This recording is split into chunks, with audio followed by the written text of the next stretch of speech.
ಯತೀಂದ್ರ ಅವರ ಮಾತಿಗೆ ಪರ ವಿರುದ್ಧದ ಅಭಿಪ್ರಾಯಗಳು ಕಾಂಗ್ರೆಸ್ನ ಒಳಗೆ ಸೃಷ್ಟಿಯಾಗ್ತಾ ಇದೆ. ಅದರಲ್ಲೂ ಡಿಕೆ ಶಿವಕುಮಾರ್ ಅವರ ಬಣದಲ್ಲಿ ಗುರುತಿಸಿಕೊಂಡಂತ ಶಾಸಕರು ಯತೀಂದ್ರ ಅವರ ಹೇಳಿಕೆಯನ್ನು ವಿರೋಧಿಸಿದ್ದಾರೆ, ಕೌಂಟರ್ ಕೊಡ್ತಾ ಇದ್ದಾರೆ.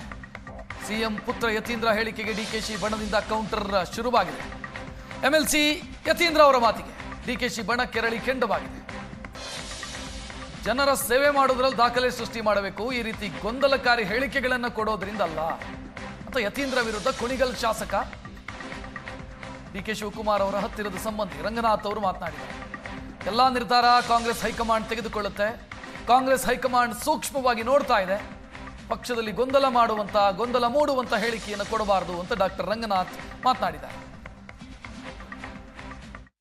ಜೊತೆಗೆ ಶಾಸಕರಾಗಿರುವಂಥ ಕುಣಿಗಲ್ ರಂಗನಾಥ್ ಅವರಿದ್ದಾರೆ. ಸರ್, ಯತೀಂದ್ರ ಅವರ ಹೇಳಿಕೆ ಈಗ ಕಾಂಗ್ರೆಸ್ನಲ್ಲಿ ದೊಡ್ಡ ಮಟ್ಟದ ಸಂಚಲನ ಕಾರಣ ಆಗ್ತಾ ಇದೆ. ಲೀಡರ್ಶಿಪ್ ವಿಚಾರದಲ್ಲಿ ಸಿದ್ದರಾಮಯ್ಯನವ್ರನ್ನ ಬಿಟ್ಟರೆ ಡಿ ಕೆ ಶಿವಕುಮಾರ್ ಅನ್ನುವಂಥದ್ದು ಇಲ್ಲಿಯ ತನಕ ಚರ್ಚೆಯಲ್ಲಿ ಇದ್ದಂಥದ್ದು, ಅದೇ ಮುಂದುವರಿಯುತ್ತೆ ಅನ್ನುವಂಥ ಅಭಿಲಾಷೆ ಕಾರ್ಯಕರ್ತರಲ್ಲೂ ಇದೆ, ಕೆಲ ಶಾಸಕರಲ್ಲೂ ಕೂಡ ಇದೆ.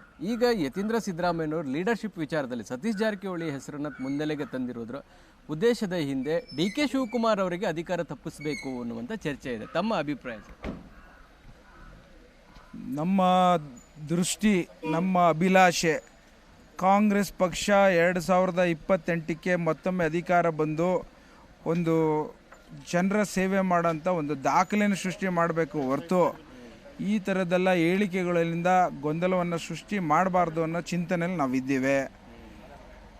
ಇವತ್ತು ಜನರದ್ದು ಹಲವಾರು ವಿಚಾರಗಳನ್ನು ನಾವು ತೆಗೆದುಕೊಂಡೋಗಿ ಇಲ್ಲಿವರೆಗೂ ಒಂದು ಏನು ಇತಿಹಾಸವನ್ನು ಬರೆದಿದ್ದಲ್ಲ, ಈ ಒಂದು ಸರ್ಕಾರದ ಗ್ಯಾರಂಟಿಯ ಕಾರ್ಯಕ್ರಮದಿಂದ ಹಿಡಿದು ಬಡವರಿಗೆ ಮಾಡಿದಂಥ ಸೇವೆಗಳ ಕಾರ್ಯಕ್ರಮಗಳನ್ನು ಮಗದೊಮ್ಮೆ ಜನರಿಗೆ ತಲುಪಿಸೋಂಥ ಕೆಲಸವನ್ನು ಮಾಡಬೇಕೇ ಹೊರತು ಇನ್ನು ಮಿಕ್ಕಿದ್ದನ್ನೆಲ್ಲ ನಾವು ಕಾಮೆಂಟು ಮಾಡಿಕೊಡ್ದು.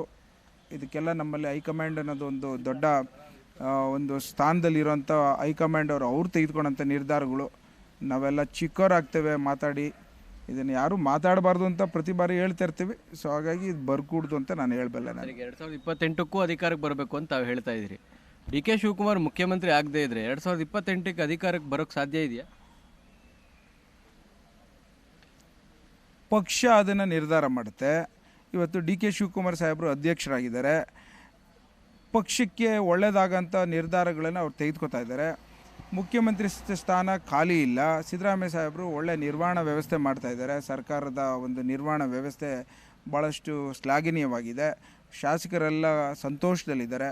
ಸೊ ಹಾಗಾಗಿ ಅದ್ರ ಬಗ್ಗೆ ನಾವು ಚಿಂತನೆ ಮಾಡೋದಕ್ಕಿಂತ ನಮ್ಮದೇನು ಜವಾಬ್ದಾರಿ ಇದೆ ಅದು ಮಾಡಿಕೊಂಡು ಇವತ್ತು ಹೈಕಮಾಂಡ್ ಅವರು ಏನು ನಿರ್ಧಾರಗಳನ್ನು ತೆಗೆದುಕೊತಾರೆ ಅದನ್ನು ಶಿರಸ ವಹಿಸಿ ಪಾಲಿಸುವಂಥ ಒಂದು ಬದ್ಧತೆ ಇರಬೇಕು ಅಂತ ಹೇಳ್ತೇನೆ. ಯತೀಂದ್ರ ಅವ್ರ ಹೇಳಿಕೆ ಇದನ್ನು ಹೊಸದಲ್ಲ. ಒಂದು ವಾರದ ಹಿಂದೆ ಕೂಡ 5 ವರ್ಷ ಮುಖ್ಯಮಂತ್ರಿಗಳಾಗಿ ಸಿದ್ದರಾಮಯ್ಯನವರು ಇರ್ತಾರೆ, ಯಾವುದೇ ಒಪ್ಪಂದ ಆಗಿಲ್ಲ ಅಂತ ಹೇಳಿದರು. 5 ವರ್ಷ ಮುಖ್ಯಮಂತ್ರಿಯಾಗಿ ಸಿದ್ದರಾಮಯ್ಯ ಇದ್ದರೆ ರಾಜ್ಯಕ್ಕೆ ಒಳ್ಳೆಯದಾಗುತ್ತೆ ಅನ್ನುವಂಥ ಮಾತನ್ನು ಕೂಡ ಹೇಳಿದರು. ಪದೇ ಯತೀಂದ್ರ ಅವರು ಈ ಮಾತುಗಳನ್ನು ಹೇಳ್ತಾ ಇದ್ದಾರೆ. ತಾವು ಡಿ ಕೆ ಶಿವಕುಮಾರ್ CM ಆಗಲಿ ಈ ಅವಧಿಗಂತೂ ತಾವು ಹೇಳಿರಲಿಲ್ಲ. ನಿಮ್ಗೊಂದು ನೋಟಿಸ್ ಬಂತು, ಇಕ್ಬಾಲ್ ಹುಸೇನಿಗೆ ನೋಟಿಸ್ ಬಂತು, ಬಸವರಾಜ ಶಿವಗಂಗಾಗೆ ನೋಟಿಸ್ ಬಂತು. ಯಾರು ಡಿ ಕೆ ಶಿವಕುಮಾರ್ ಮುಖ್ಯಮಂತ್ರಿ ಆಗಲಿ ಅಂತಾರೋ ಅವ್ರಿಗೆ ನೋಟಿಸ್ ಕೊಡ್ತಾರೆ. ಸಿದ್ದರಾಮಯ್ಯನವ್ರ ಪರವಾಗಿ ಮಾತಾಡೋಂಥವ್ರು ಯಾರಿಗೂ ನೋಟಿಸ್ ಕೊಡಲ್ಲ. ಇದು ಯಾಕೆ ಆಗ್ತಾ ಇದೆ ಕಾಂಗ್ರೆಸ್ಸಲ್ಲಿ? ಕಾಂಗ್ರೆಸ್ಸಲ್ಲಿ ಆ ಥರ ಏನಿಲ್ಲ. ಯಾವ ಕಾರಣಕ್ಕೋಸ್ಕರ ಹೇಳಿಕೆ ಕೊಟ್ಟಿದ್ದಾರೋ ಅಂತ ನೀವು ಅವ್ರನ್ನೇ ಕೇಳಬೇಕು ಹೊರತು ನಾನು ಅದ್ರ ಬಗ್ಗೆ ರಿಯಾಕ್ಟ್ ಮಾಡೋದು ಸೂಕ್ತವಲ್ಲ. ಸೊ ಹಾಗಾಗಿ ನಮ್ಮ ದೃಷ್ಟಿ ಏನಿದ್ರೂ ಜನರ ಜೊತೆ ಇರಬೇಕ್ರಿ, ಜನರ ಜೊತೆ ಸೇವೆ ಮಾಡಬೇಕ್ರಿ. ಅದನ್ನು ಬಿಟ್ಟು ಈ ಥರದ್ದೆಲ್ಲ ಹೇಳಿಕೆಗಳು ಕಾಂಗ್ರೆಸ್ ಪಕ್ಷಕ್ಕೆ ತರವಲ್ಲ ಅಂತ ಹೇಳ್ತೇನೆ. ಶಾಸಕರಿಗೂ ಕೂಡ ಈ ಅಭಿಪ್ರಾಯ ಇದೆಯಲ್ಲ, ಬರೀ ಡಿ ಕೆ ಶಿವಕುಮಾರ್ ಪರವಾಗಿ ಮಾತಾಡಿದವ್ರಿಗೆ ಮಾತ್ರ ನೋಟಿಸ್ ಕೊಡ್ತಾರೆ, ಸಿದ್ದರಾಮಯ್ಯ ಮುಂದುವರಿಲಿ ಅಂತ ಹೇಳಿದವರು 5 ವರ್ಷ ಅವರೇ ಇರಬೇಕು ಅಂದವ್ರಿಗೆ ಯಾಕೆ ನೋಟಿಸ್ ಕೊಡಲ್ಲ ಅನ್ನೋದು ಸಹಜವಾಗಿ ಶಾಸಕರಲ್ಲಿರೋ ಪ್ರಶ್ನೆನೂ ಹೌದಲ್ವ ಇದು? ಅದೆಲ್ಲ ಕಾಂಗ್ರೆಸ್ ಹೈಕಮಾಂಡ್ ತೆಗೆದುಕೊಂಡಂತ ನಿರ್ಧಾರ ಅವರು ಸೂಕ್ಷ್ಮವಾಗಿ ನೋಡ್ತಿರ್ತಾರೆ. ಸೊ ನೋಟಿಸ್ ಒಂದೇ ಅಲ್ಲ, ನಾವು ನಮ್ಮಲ್ಲಿ ಏನು ಇವತ್ತಿನ ದಿನ ಜನರದ್ದು ಏನು ನಿರೀಕ್ಷೆ ಇದೆ ಅದರಂತೆ ಕೆಲಸ ಮಾಡಬೇಕು, ಗೊಂದಲಗಳು ಸೃಷ್ಟಿ ಮಾಡಬಾರ್ದು. ಅದೆಲ್ಲದಕ್ಕಿಂತ ಹೆಚ್ಚಿನದಾಗಿ ಪಾರ್ಟಿ ಶಿಸ್ತಲ್ಲಿ ಇರಬೇಕಾದ್ರೆ ನಾನು ಶಿಸ್ತಲ್ಲಿರಬೇಕು, ನಾನಿದ್ದಲ್ಲೂ ಪಕ್ಕದಲ್ಲಿ ಎಲ್ಲರೂ ಶಿಸ್ತಲ್ಲಿ ಇರ್ತಾರೆ ಅಂತ ನಾವು ಹೋಗ್ತಾ ಇರಬೇಕು. ಹಾಗಾಗಿ ನಾವು ಯಾವತ್ತೂ ಪಾರ್ಟಿಗೆ ಗೊಂದಲ ಮಾಡೋಂಥ ಹೇಳಿಕೆಗಳು ಕೊಡಬಾರ್ದು ಅನ್ನೋದನ್ನು ನಾನು ಮತ್ತೊಮ್ಮೆ ಹೇಳ್ಕೊತೀನಿ. ಶಿಸ್ತು ಪಾಲನೆ ಸಮಿತಿಗೆ ಏನಾದರೂ ಆಗ್ರಹಿಸ್ತೀರಾ? ಯಾಕಂದರೆ ಈ ಥರ ವಿಚಾರದಲ್ಲಿ ಯಾರೇ ಮಾತಾಡಿದ್ರು ಎಲ್ರಿಗೂ ಸಮಾನವಾಗಿ ಕಾಣಿ ಅಂತ. ಅವರೆಲ್ಲ ದೊಡ್ಡ ಕುಟುಂಬದಿಂದ ಬಂದಿರೋದ್ರಿ, ಅವೆಲ್ಲ ನಾನು ಆ ಥರ ಎಲ್ಲ ಮಾತಾಡೋಕ್ಕೆ ನನಗೆ ಯಾವ ಶಕ್ತಿನೂ ಇಲ್ಲ. ಬಟ್ ಅದು ಯಾವ ಕಾರಣಕ್ಕೋಸ್ಕರ ಮಾತನಾಡಿದ್ದಾರೆ ಅಂತ ನೀವು ಅವ್ರನ್ನೇ ಕೇಳಬೇಕು, ಅದು ಹೈಕಮಾಂಡರ್ ನೋಡ್ತಿರ್ತಾರೆ ಅಷ್ಟೇ. ಇದಿಷ್ಟು ಕುಣಿಗಲ್ ಶಾಸಕರಾಗಿರುವಂತಹ ರಂಗನಾಥ್ ಅವ್ರ ಮಾತು. ಕ್ಯಾಮ್ರಾಮನ್ ಸತೀಶ್ ಜೊತೆಗೆ ಮಾರುತೇಶ್ ಹುಣಸನಹಳ್ಳಿ, ಏಷ್ಯಾನೆಟ್ ಸುವರ್ಣ ನ್ಯೂಸ್, ಬೆಂಗಳೂರು.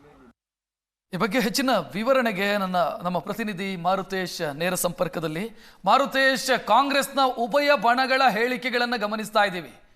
ಯುದ್ಧಕ್ಕೂ ಮುಂಚಿತವಾಗಿ ಆಗುವಂತ ಶಸ್ತ್ರಾಭ್ಯಾಸದ ರೀತಿಯಲ್ಲಿ ಕಾಣಿಸ್ತಾ ಇದೆ ಇದು.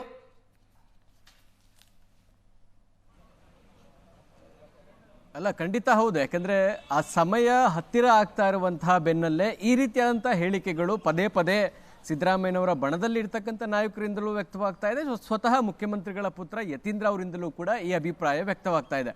ಯತೀಂದ್ರ ಅವರು ಸತೀಶ್ ಜಾರಕಿಹೊಳಿ ಹೆಸರನ್ನ ಮುನ್ನೆಲೆಗೆ ತರೋದಕ್ಕಿಂತ ಮುಂಚಿತವಾಗಿಯೂ ಕೂಡ 5 ವರ್ಷ ಸಿದ್ದರಾಮಯ್ಯನವರೇ ಮುಂದುವರಿತಾರೆ, ಯಾವುದೇ ರೀತಿಯಾದಂಥ ಒಪ್ಪಂದ ಆಗಿಲ್ಲ ಅನ್ನುವಂಥ ಮಾತನ್ನು ಹೇಳಿದರು.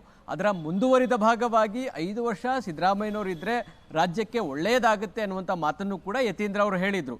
ಅದರ ಮುಂದುವರಿದ ಭಾಗವಾಗಿ ಬೆಳಗಾವಿಯಲ್ಲಿ ಸತೀಶ್ ಜಾರಕಿಹೊಳಿ ಅವರ ಹೆಸರನ್ನು ಕೂಡ ಮುನ್ನೆಲೆಗೆ ತಂದಿದ್ದಾರೆ.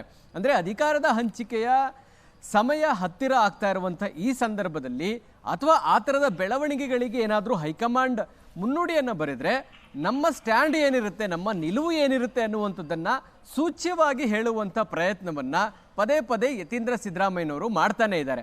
ಇದಕ್ಕೆ ಕೌಂಟರ್ ಪಾರ್ಟನ್ನು ನೋಡಿದಾಗ ಡಿ ಕೆ ಶಿವಕುಮಾರ್ ಬಣದಲ್ಲಿರ್ತಕ್ಕಂಥವ್ರು ಯಾರೂ ಕೂಡ ಲಿಮಿಟ್ ಮೀರಿ ಮಾತನಾಡ್ಲಿಕ್ಕೆ ಸಾಧ್ಯ ಆಗ್ತಾ ಇಲ್ಲ. ಕಾರಣ ಡಿ ಕೆ ಶಿವಕುಮಾರ್ ಅವರೇ ಸೂಚನೆ ಕೊಟ್ಟಿದ್ದಾರೆ, ಯಾವುದೇ ಕಾರಣಕ್ಕೂ ನನ್ನ ಪರವಾಗಿ ಯಾರು ಮಾತನಾಡುವಂಥ ಅಗತ್ಯ ಇಲ್ಲ, ಪಕ್ಷದ ಶಿಸ್ತನ್ನು ಮೀರಬಾರ್ದು, ಅಂಥವ್ರಿಗೆ ನೋಟಿಸ್ ಕೊಡ್ತೀವಿ ಅಂತ ಹೇಳಿದ್ದಾರೆ. ಅದಕ್ಕೆ ಉದಾಹರಣೆಯಾಗಿ ಕುಣಿಗಲ್ ಶಾಸಕ ರಂಗನಾಥ್ಗೂ ನೋಟಿಸ್ ಕೊಟ್ಟಿದ್ರು, ಇಕ್ಬಾಲ್ ಹುಸೇನ್ಗೂ ನೋಟಿಸ್ ಕೊಟ್ಟಿದ್ರು, ಬಸವರಾಜ್ ಶಿವಗಂಗಾಗೂ ಕೂಡ ನೋಟಿಸ್ ಕೊಟ್ಟಿದ್ದಾರೆ.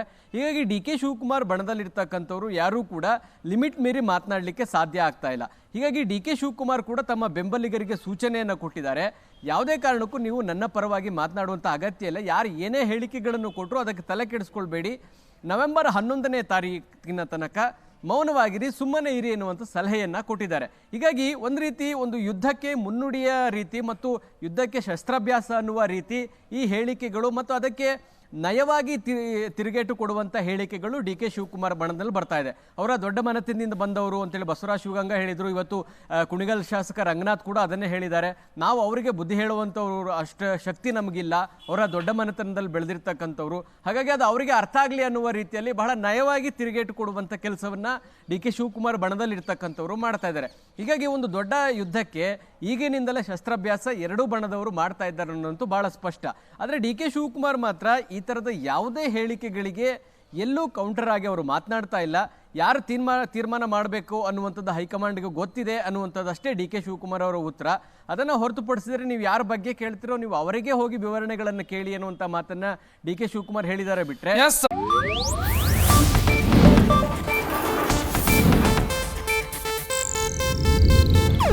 ಇದು ಏಷ್ಯಾನೆಟ್ ನ್ಯೂಸ್ ನೆಟ್ವರ್ಕ್ ಪ್ರಸ್ತುತಿ.